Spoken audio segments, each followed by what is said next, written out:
Rolling. All right, all right. Welcome to the Here's the Thing podcast. What an honor it is to have this guest here today.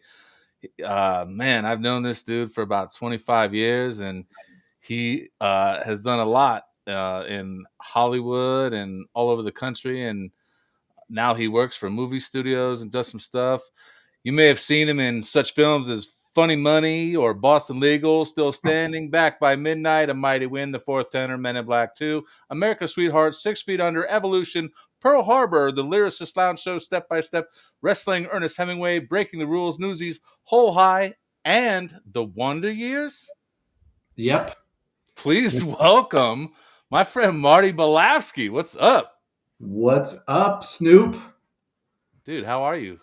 I'm doing well. It's a beautiful Sunday afternoon. Weather is perfect. Everything's good. It's finally getting there, isn't it? Seriously, we go straight from summer to winter. This morning, I went out to walk my dog. It was 60 degrees. I was like freezing. I saw that. I saw that, and then I went back to sleep.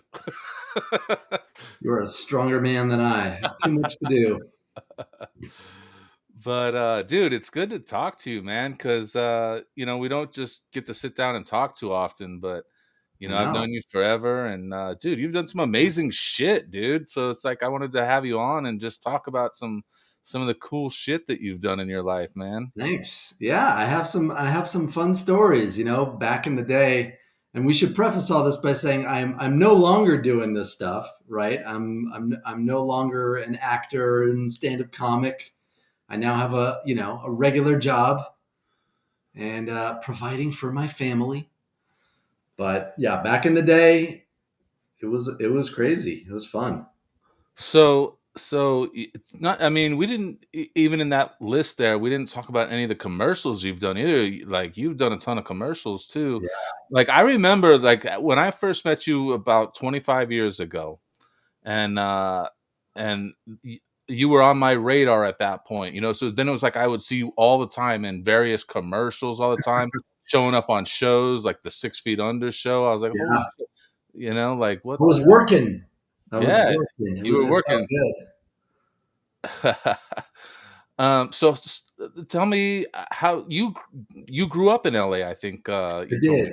I was born and raised in Los Angeles, and but like you always think that people that grow up in LA they've got access to Hollywood and movie stars and all that, but it's not always true, especially oftentimes for people that grew up in LA, like myself. I mean, my family, we didn't know anybody in the movie business, in the entertainment business. I grew up in the San Fernando Valley, so it's not exactly that close to, the glitz and glamour of Hollywood or Rodeo Drive or any of that. Um, Went to school, with all my friends, hung out with friends. We didn't know anybody in the business, but I had, that bug that people talk about. When you need that spotlight, you need to perform. I had Right. that from a young age, and it was funny because I grew up in the '80s, right, where I did exactly what all my friends did. My parents put me in like, t-ball and pop Warner football and soccer and all that. And I am not an athlete, but I was gonna ask you if you played sports, so I'm glad you addressed that. I mean, you had to as a kid because that's what all boys Right. did. Yeah, I And did. I did for sure. but I sucked at sports and I hated it because I sucked. I was like, oh, I got to run back and forth across a field how many times You and seem never like you'd touch be the a good ball? runner, though, dude. You're thin and swift, bro. No You seem stamina. fast. You seem No, no, fast. no. I was always picked like second to last because kind of, the kid with special needs was the one who was picked last. So I was right before him, which made me feel good.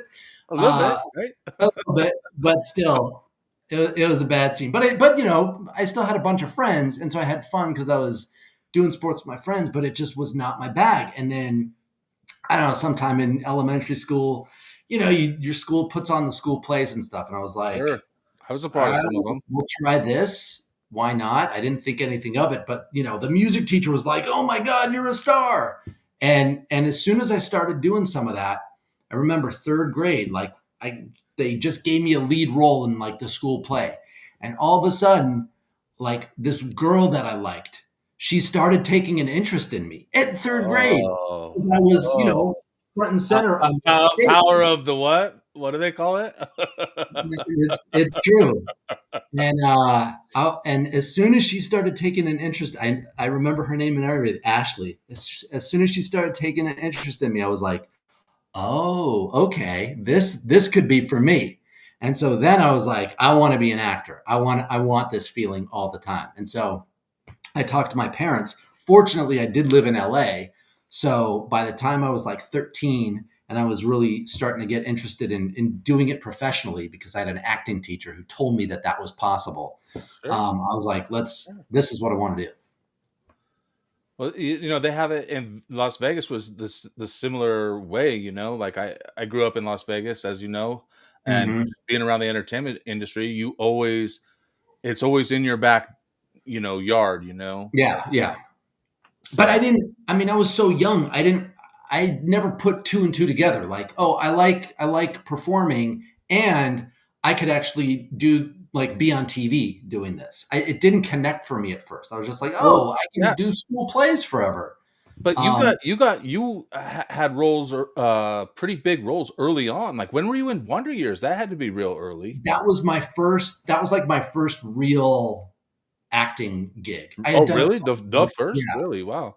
Well, so I got started when I was 13. I was taking this acting class for kids, and the teacher, who actually she was on Happy Days. She was like Oh, she played wow. Richie Cunningham's wife on Happy Days, or his fiance, and then she became his wife. Whatever. So she had this acting school for kids in LA, and so my mom put me in that because I had expressed interest in taking more acting stuff. And then she came up to my mom and was like, "Let's get Marty into Hollywood." And my like, what? Know what this is. In her mind, kids in Hollywood, she equated it to like, the different strokes kids who one was a drug addict, the other was a stripper. Like every It, story she ever had heard about kids in entertainment ended badly. it's not And much better so these days. I know. But my mom was like paranoid to get me involved. And I begged her and I begged her. My dad sort of was like, whatever you guys decide, I'm cool with. So I begged and begged and I got the acting teacher on my side and she was pleading. And finally, like my mom was like, okay, we'll try it out. We'll see how this goes. And she's like, but if anything goes crazy, like if my grades started suffering or I started not hanging out with my old friends and I was hanging out with like new friends who she didn't approve of, she was like, it's over. We're done. We're Right. taking you She's out. like, if you hang out with that Corey Haim, we're gonna have issues. Exactly. I think I saw him somewhere once at a party or something. My mom did keep me from going to a couple parties, which Hey, probably would have been awesome. you know what? That's That's what probably parents that's do. probably what your mom is supposed to do, man. Exactly. I would hope, my mom pretty much let me run free, so I can't always say that it was a great decision, but I you know. mean, it's okay for some and it's not okay for others. Everybody's their own person. You never know. But yeah, I mean, looking back, I'm glad that my mom made the decisions she made. But anyway, so I got into it when I was 13. I started, going out on auditions. That's what you do. Um, and I was really precocious as a kid, so like being in front of adults didn't scare me. I could talk and be funny and silly, and they all thought I was, beyond my years. And I started booking some commercials. But I think the first thing I ever did was a McDonald's commercial where I ended up having to eat like 25 quarter Oh, pounders, and then they started bringing me a spit bucket. That was pretty nasty. ooh, And then I got Wonder Years, which was so cool. that is cool. Did you ever hear the rumor of the guy from the Wonder Years was Marilyn Manson or whatever? Okay, so here's the funny thing: I was like best friends with him as a kid. Really? Yeah. So I did Wonder Years, and his name is Josh Saviano, right? He played Okay. Paul, Kevin's best friend on the show, and he and I became really good friends. Um, and started hanging out outside of the show because I was only on the show. I was only on one episode, but like he and I kind of clicked, and we ended up becoming homies. and for like a good 3 or 4 years. And I remember like he would have, we were still in our early teens. Like this was around 14 years old, 15 years old. So he hung out with all these celebrities. Like he had Fred Savage over, and Sure. the kid from Growing Pains, I forget, Jeremy Miller, and he knew like all the kids on TV, and he would hang out with them. And sometimes I would be invited to hang out, and I was like the least famous of everybody. Um, but it was kind of wild hanging out with all these kids because we'd occasionally go out into the public and they'd all be bombarded.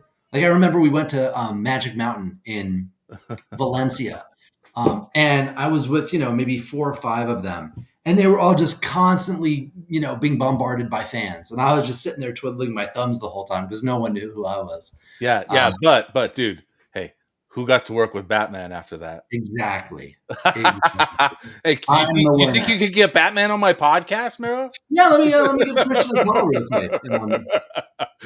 Oh man, but so let's get there, bro. Like, so that was pre-Newsies, like That was Newsies, pre-Newsies, yeah, because that was my first thing ever.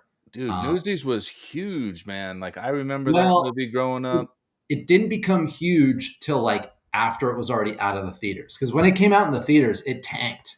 Like Oh, it really? was a Wow. bomb. Oh, a hard bomb. And like the head of Disney at the time, a guy named Jeffrey Katzenberger, he didn't get in trouble, but it was a big sort of stain on Disney's kind of scorecard. Because they had Well, been but just hits, and then Newsies tanked.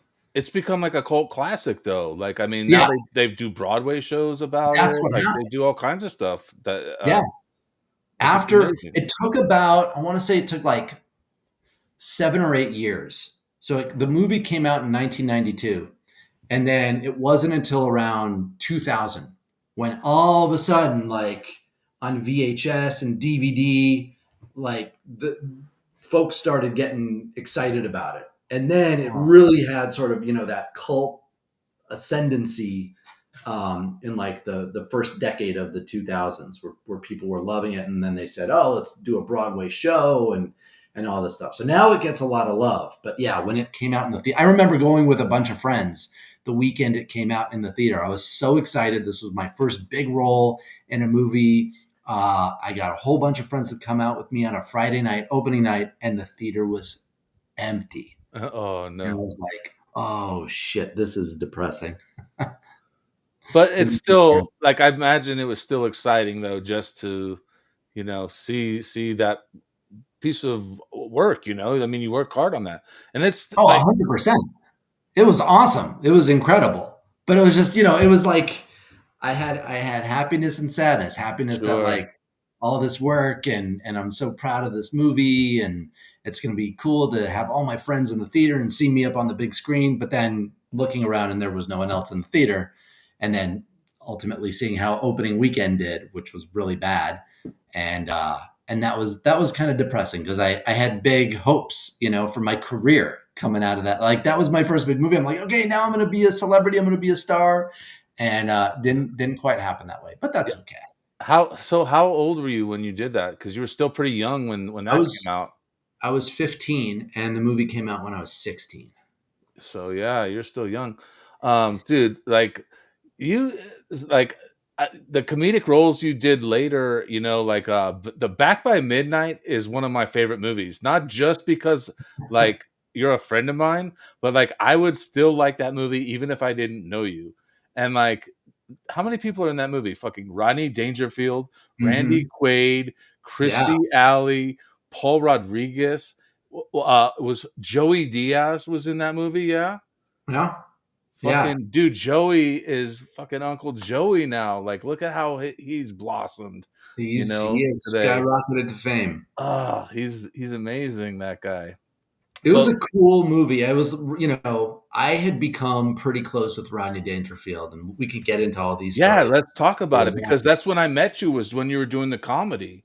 Yeah, yeah. So I got into stand-up comedy right after college. So I was like, 21. This was back in 1998.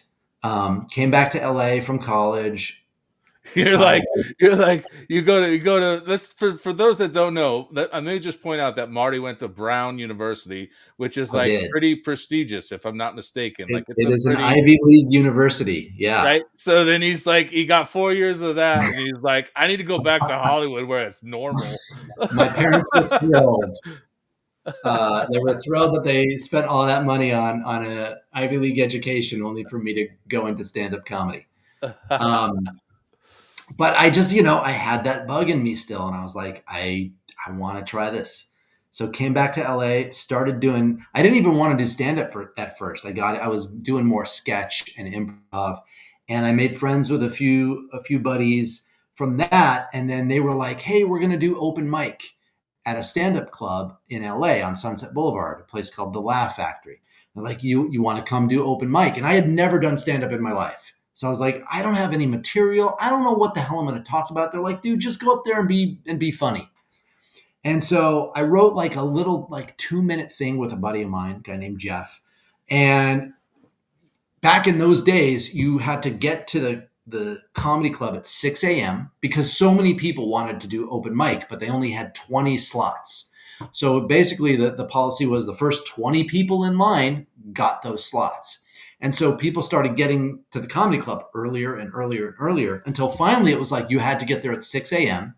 And then you'd have to sit there literally all day because they didn't bring the list out until about 5 p.m.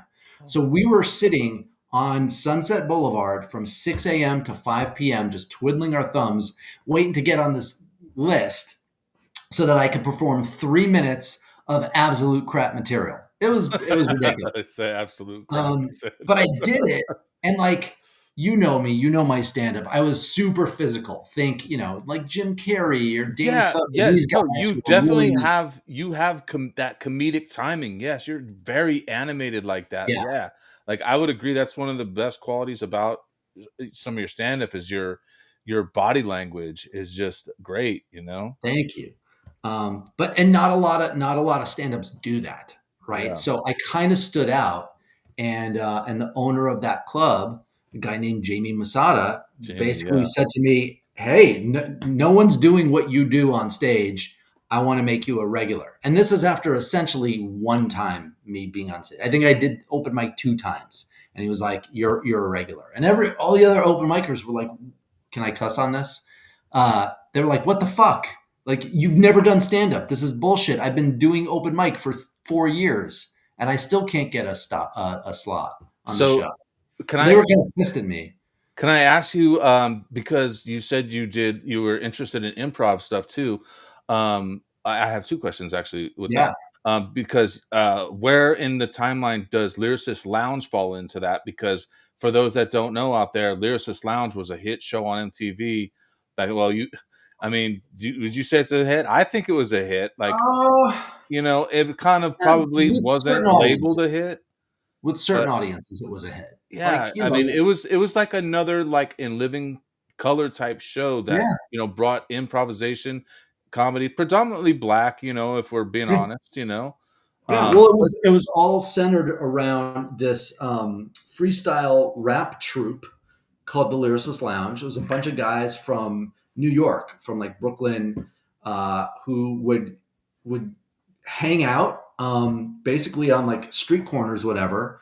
And I think they called them. They would create what they called ciphers, which are like little rap battles. okay, But then they sort of threw in this element where it was kind of like improv, where they'd ask the crowd to come up with like a scenario for them to then act out and rap in. So, and then they started recording them, right, on like a camcorder, because this was obviously before phones. So these guys would just be on the corner. They'd be like, "Hey, give us what's a scenario? Oh, you guys are in a classroom." And right off the cuff, they'd be like, "Okay, this guy's going to be the teacher. We're going to be the students." And they would just start rapping in those characters, imagining they were in a schoolroom, right? They'd come up with another scenario. You guys are firefighters battling a fire. And so they would kind of act out these scenes, but instead of acting, they would just be freestyle rapping the entire time. it was incredible. These guys were so fucking talented. Their ability to just like come up with stuff off the cuff, not just rapping, but like in a scene. And so MTV saw them and they were like, we gotta make a show out of this. And so they decided to sort of blend it with sketch comedy and sort of make it like, in the vein of In Living Color or even SNL or whatever, Yeah. but with these rap sketches in it. And it was so much fun. It was so cool. I don't know how I got on the show because I'm like the whitest guy. Yeah. I remember my auditions. They're like, "Who's your favorite rapper?" And I was like, I just got to think of the first rapper that comes to mind because I'm not really a huge rap fan. But I was like, "Oh, I love Busta Bust," and they're like, "Oh, that's cool." And I was like, "Yeah." And then I was like, "I couldn't name one song, but he's got a cool name." What's funny is like I pulled up some episodes on YouTube. I found there's some stuff posted on there, and I saw the episode where you were like a music executive trying to get a group a deal, and JB Smoove was part of the Yeah, scene. yeah, It's he was on the fucking pretty show. funny, dude. Yeah, it was a fun show. Good stuff. I They bet. were a great group of guys. They were funny and just their rap skills were incredible. It was a lot of fun. Also, there were some other pretty famous people on that show now, like Dude, Trent yeah, it's Ross, who's now pretty big deal. I was gonna say I saw Heather McDonald on there Yeah, too. yeah, She blew up. You know, yeah. Yeah, a whole bunch of them got real big, and I still keep in like I'm like Facebook friends with a few of those guys yeah. still, but a lot of them have moved on from music, and they're doing other things now. But it was pretty cool at the time. So I have to ask you about something else, man, because I remember one time you told me about something, and we'll cut this part out if you want. But Okay, you said you had made part of a porno, or you were in some part of a porno or something. Explain this to me. we're just These are the cutting tough right to the questions. chase here. These are the tough questions that Kimmel won't ask, Marty. Yeah, this is what everybody wants. So I did get to go to a porno shoot, and Okay, I just to was shoot. You just were part of the shoot. I was in it very briefly. So it's a long story, but the short version is I had a friend who was a comedian who moved from Jersey out to LA to pursue comedy. And one night he goes to a party and he ends up meeting a male porn star, this guy named Mickey G. And they hit it off because this guy Matt, he was really sociable, really like talkative, and he super friendly. He could make friends with anybody. So he starts talking to Mickey G, this porn star, and they totally hit it off.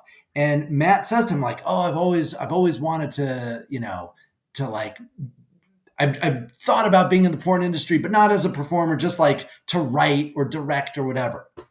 And he's like, "I'm a comedian, so I've got all these ideas for funny scripts, funny porno scripts." And Mickey G is like, "I've always wanted to direct. If you can write me a script, I will work with you to get it made." And so Matt is like, bananas over this. He goes home that night. He spends all night writing a comedy porn script and then sends it off to Mickey G the next morning. Basically, he like spent all nighter writing this ridiculous script, sends it off to Mickey G. Mickey G, I guess, reads it that day and flips over it. He's like, "We're gonna make this. This is hilarious. We're gonna do this." They spend the next 2 months like going from adult production company to adult production company, pitching this comedy porno, and it was called what was it called? It was called Reality Sucks. It was a play on the movie Reality Bites, Okay. where it was going to be all the reality was like just starting reality TV. With like all these reality shows started popping up on TV around this time. So it was like sort of the hot thing. And basically all the scenes were like vignettes from different kinds of reality shows that all basically ended up with two or more people having sex. So they pitch this thing and they finally get a production company to be like, "Yeah, we'll give you 20 grand to make this movie." And so Matt, comes back to all his buddies, me and a few other guys. He's like, I'm making a porno. And we're like, this is incredible. We have to be on set. He's like, well, if you're going to be on set, you have to be in the movie. So we all had like little cameos, but in this movie, I'm wearing like a hospital mask over my mouth. I've got sunglasses on and like a hospital cap, so you can't really tell it's me, because I was like, I don't want anyone to know this is me in this movie. Now I don't care, but at the time I was like, no one can know I'm in this. And then I spent 2 days on the set just having my mind blown with. I wish that wasn't the only thing that got blown, but watching all this stuff happen. It was a different time back then, Marty. Was. It was like, you can't believe what you're seeing, right? I mean, it's nuts what goes on these sets. I But, bet. I bet.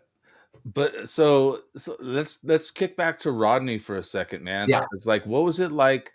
Because he brought you out on tour. You were his feature act for quite a few years, and then in Vegas, yeah. you did a lot of shows with him too. And how the fuck I never ended up with you guys at a show? I don't know how that's even fucking possible. By the way, I don't either. It like, must because you have think been. about the years that it happened, I'm like, what? It might have been before I knew you even.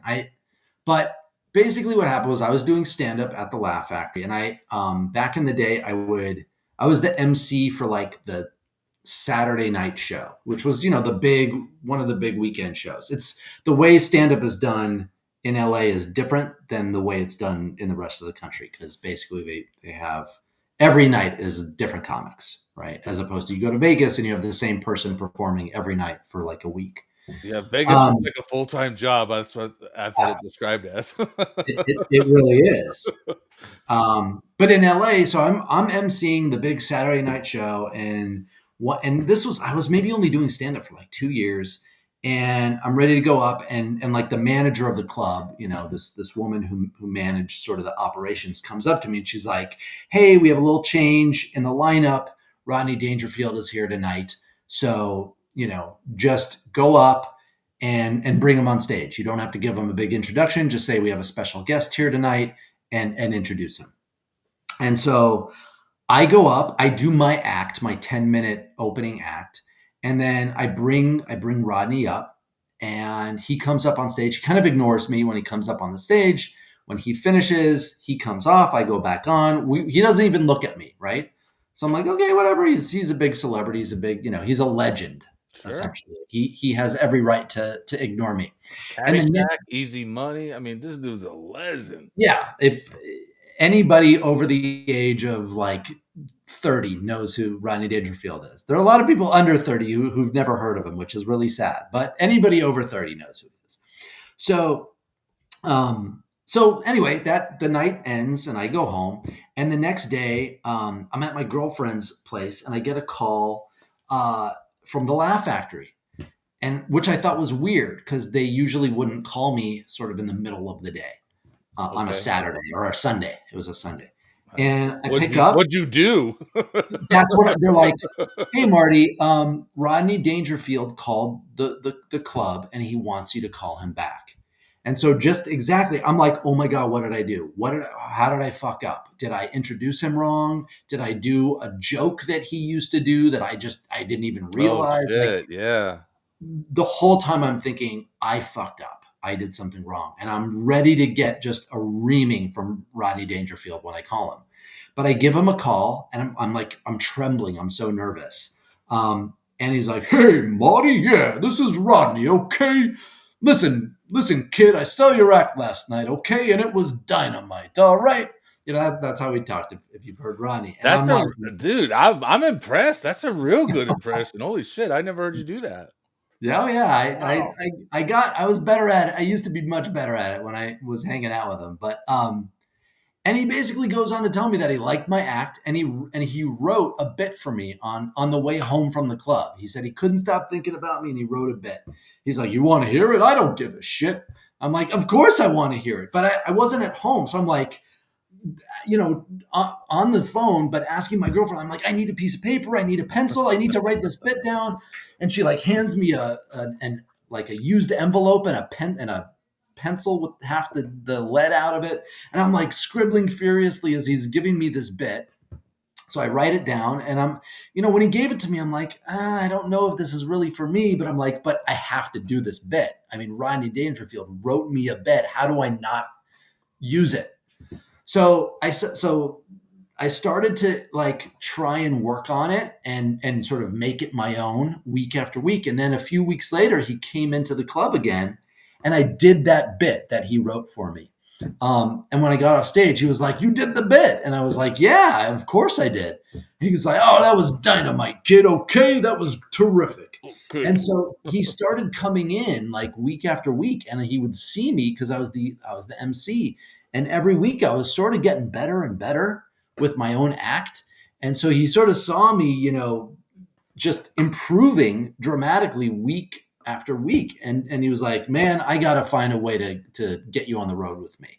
And that's really how our relationship sort of started. And next thing you know, he's calling me up and I'm hanging out at his place, and he's taking me on the road with him and taking me to clubs. And it was amazing. He took me to the Tonight Show where he did he was a guest on with Jay Leno at the time. And when he did that, then he had his big 80th birthday party on the Tonight Show, and he took me to the Tonight Show for the taping of his 80th birthday party. And like Jim Carrey was there, who was my hero at the time, and he was amazing. Rodney was absolutely amazing to me. Yeah, that's awesome. You had mentioned you were looking for a piece of paper, and it reminded me that, hey, you got to know that paper is for writing, not wiping. Thank you, Lux Bidet. That was so smooth. Dude, But you should do this full time. dude, I want to know though, with Rodney, like, was that the years that when he was like, just he would wear his robe? Yeah, Yeah, he was that in his robe phase. that was definitely the weirdest part of being friends with him. Was Everywhere you go, he's guy's wearing a he robe. would just, I mean, as long as he was home, he was just wearing a robe, a white terry cloth robe with nothing underneath. And he didn't give a shit. Like he didn't care if you were uncomfortable or not. He's home. That's what he's comfortable in, and that's what he's wearing. And he'd be smoking his, a joint, um, and he would just chill. And you kind of have to avert your eyes, and You just don't have to avert your eyes, Marty. I guess you don't have to. But that's how I felt most comfortable. And so, it was just, but it was also kind of weird because like I don't know, 25 and he was 80. And as amazing as it was to be sitting in the presence of a comedy legend, and I wouldn't have given that up for anything in the world, and it was an absolute honor and privilege. It was also like weird because what does a 25-year-old have to talk with an 80-year-old about? Like we were, we didn't have anything in common other than the fact that we were both comedians. So that was a little weird, was just like hanging out with an 80-year-old for hours on end because I can't talk about my life. And so I was really just sitting there listening to his stories, which were amazing because he had story after story after story, with the biggest names in Hollywood. He had stories about like Frank Sinatra and just the list went on. It was incredible. But I wasn't really adding anything to the conversation. I was really just an audience member sitting just with him in his condo, listening to his stories while his amazing wife, a woman by the name of Joan, would sort of come in and out, and she'd be doing her own thing. It was just a kind of a surreal scene. I bet. Yeah, I'm gonna take a hit in honor of the great you Rodney. should. But I want to ask you something. Did you hear? I think Whitney Cummings was talking about. She's got some handwritten jokes that Rodney wrote. Like that would Oh be yeah. so awesome. Do you have any kind of like kind of memorabilia or something from your Rodney times? I feel like I really blew it there because I wasn't thinking about that at the time. I Of wasn't like, course. oh, I got to get a hold of this or I got to get a hold of that because one day, it'll be so amazing to have that memorabilia. So I did. I mean, the only thing I have, we took a picture together and he signed it, so I have that. But other than that, yeah, I like don't have anything. I remember this was again back in the days before cell phones. So he left a voicemail on my answering machine in my apartment. After he had just done another spot on the Tonight Show, and he called me up and left a message asking me if I watched the show and if I thought he did well. Think about this. I mean, this guy is literally on the Mount Rushmore of comedians, and he's asking this piece of shit, brand new stand-up comic who's been doing it for 2 years, whether I thought he was any good on the Tonight Show. I'm like, what are you asking me for? What? Yeah, of course you did good. But I wish I would have saved that answering machine recording, because that Yeah, would have been really cool. that's cool stuff. Like just it's those little moments like that you would never think of being the real experience of it. Is just like that experience when they call your house or something at Yeah. this time. Like even like some of my weirdest experiences are when people have called my house when I was a kid, when I was younger, Mhm. and my mom answered the phone. She's like, "Oh, hey, Guns N' Roses is on the phone." I'm like, "What?" That's insane. Yeah, like what the fuck. Yeah. But He was great. I mean, he believed in me, and he gave me so many opportunities. You mentioned the movie. He put me in two of his movies. He was just a oh, great, what was the other one? The Tenor, what's it? the fourth tenor. The Yeah. Fourth Tenor, yeah. These were Uh, small movies that he sort of bankrolled. He wrote them. He got his buddies to direct them. His buddies to sort of produce them, and because he just wanted to make them. He is a guy. He was around 8 years old, and he was like, "What the fuck? I'm just going to enjoy myself in these remaining years and do what I want to do. I'll write my own movies. I'll pay for them, and I'll bring in the people that I want to bring in to just have some fun." And that's what he did. I mean, he really enjoyed those final years of his life. And I remember when he passed away, I went to his funeral. I was a an usher, or not an usher, but I was like I don't know, a doorman or something at his funeral. And it was like a who's who of comedians at his funeral. I The bet. eulogies were like a roast, like a Comedy Central roast. It was Yeah. you had just comedian after comedian going up and cracking the funniest freaking jokes about him. I mean, his funeral was like, it felt like a sold out room. Like they literally had the main room, and then there was an outside room because the main room got too full, and then they had to open up a third room like under a tent that had like a live stream on a TV of the eulogies. It was so well attended. And it was so cool because I was in the main room because I was like an usher, Right, doorman, right. whatever.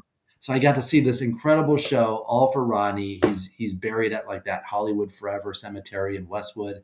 But just it's such a memorable experience, that sort of 3 or 4 years that I knew him toward the end of his life. What, because you've worked with some fucking amazing people. Chevy Chase you worked with. Yeah, Um, did a like, movie with him. Christy Alley was, part of, Back by Midnight. Yeah, Um, I've had some really cool opportunities to work with some big names, and who one of my favorite. who was the, like, most standout, like, just wildest good Well, time? I don't know about good time, but definitely the most surreal sort of celebrity experience I had was I did a movie called America's Sweethearts, and I remember Julia Roberts, who yeah, else? Billy Crystal and John Cusack, Christopher Walken, Catherine Oh, yeah, Christopher Zeta-Jones. Walken, yep. So I get this movie, and I'm only in one scene. I've got three or four lines or something, but they invited me to the table read, right, where everybody sits around and they just read through the script just to sort of hear the pacing and what it's going to sound like before they shoot the movie. So I was invited to this table read, and a lot of times, especially for movies, I had been to table reads before where like some of the big celebrities don't show up. They're like busy, they're shooting something else, whatever, and they get somebody to stand in and read on their behalf. Right. So Okay. I was sort of expecting like, oh, there's all these big celebrities. No one's actually going to be here. It's all going to be, the smaller actors and stand-ins basically reading.